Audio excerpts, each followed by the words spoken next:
Hello there. Once again, this is Anton from Anton Will Bay. Thank you for taking a few minutes to stop by the collection room and take a look at some comics with me.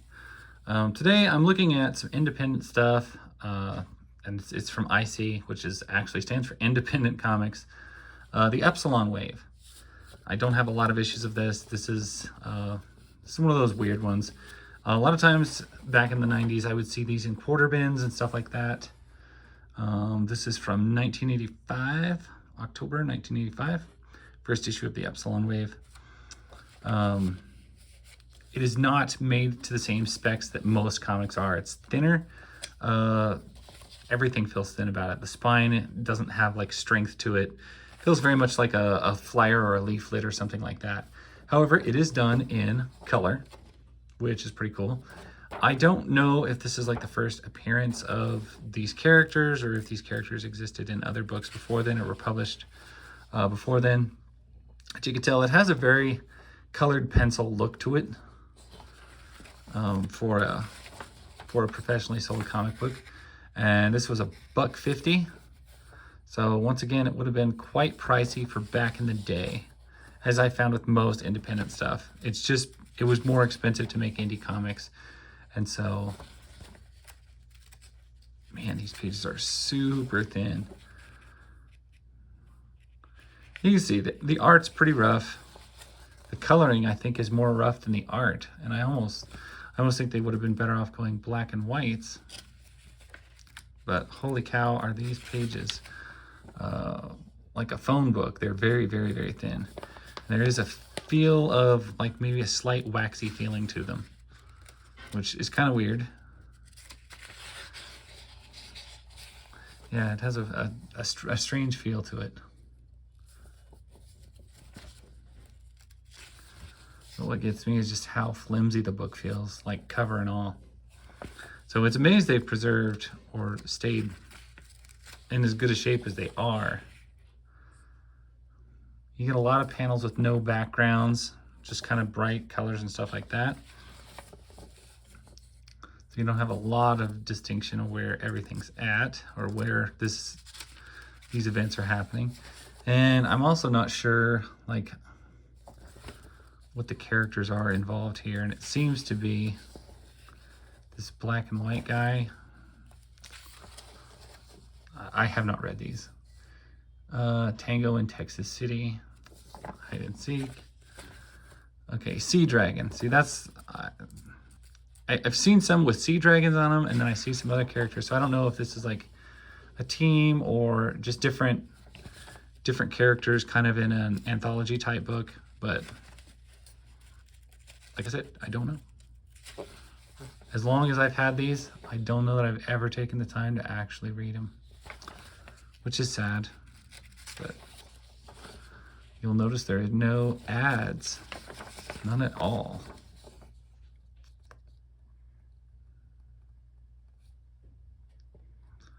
Glossary of terms, interesting. Good back cover. Yeah, Epsilon Wave #1. I have #2, and then it jumps, and I have issue #6. We'll see. We'll check the dates to see how long fast these move. Okay, so this is issue 2, December 1985. What did I say? This one was October 84. October 85.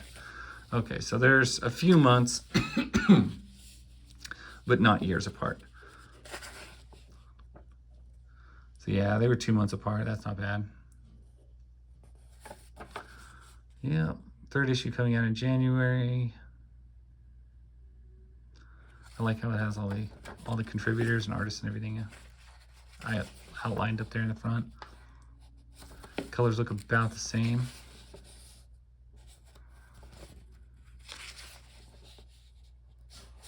Still got a waxy, odd feel to the pages. I don't know if that's a published thing or something that's happened through time, as maybe the ink has started to bleed from the pages. You can see, 85. And this comic's getting pretty old.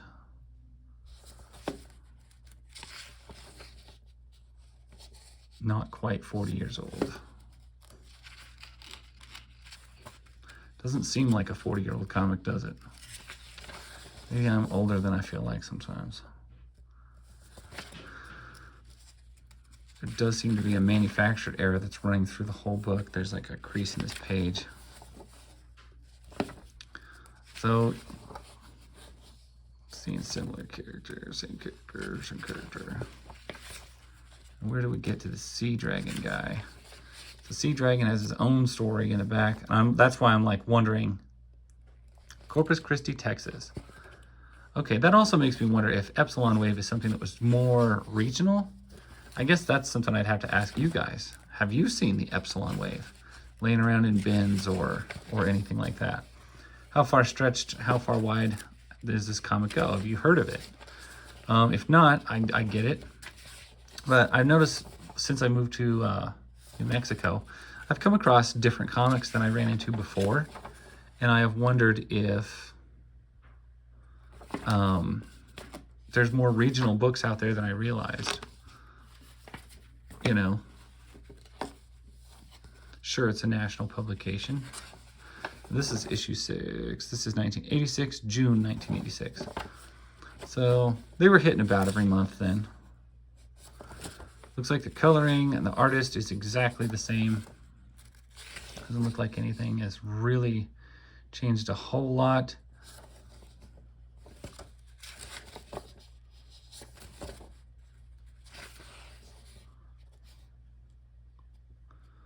Looks like we're starting to get a little bit of a team built up here.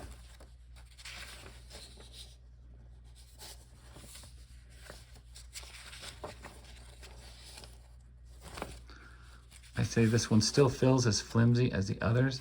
I think maybe somewhere I had an issue of the Epsilon Wave that had her on the cover. I cannot remember.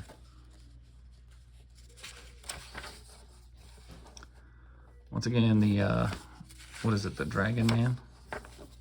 Sea Dragon. Anyway, so yeah, let me know if you've heard of the Epsilon Wave, if you have some issues, if it's something that you at least see in your comic bins around home. Do they even have comic bins in comic book stores anymore?